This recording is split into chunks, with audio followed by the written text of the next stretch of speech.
কিন্তু বিশ্বনবী সালাম ফেরানোর পরে সর্বপ্রথম যে আওয়াজটা করতেন সেটা হচ্ছে আল্লাহু আকবার।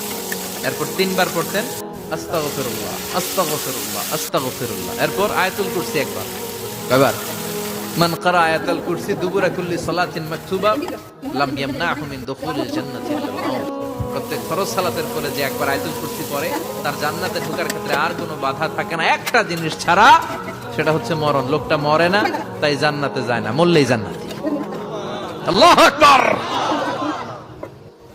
এরপরে 33 বার সুবহানাল্লাহ, 33 বার আলহামদুলিল্লাহ, 33 বার আল্লাহু আকবার। সবশেষে মিলাবেন লা ইলাহা ইল্লাল্লাহ ওয়াহদাহু লা শারীকা লা লাহুল মুলকু ওয়া লাহুল হামদু ওয়া হুয়া আলা কুল্লি শাইইন কাদির।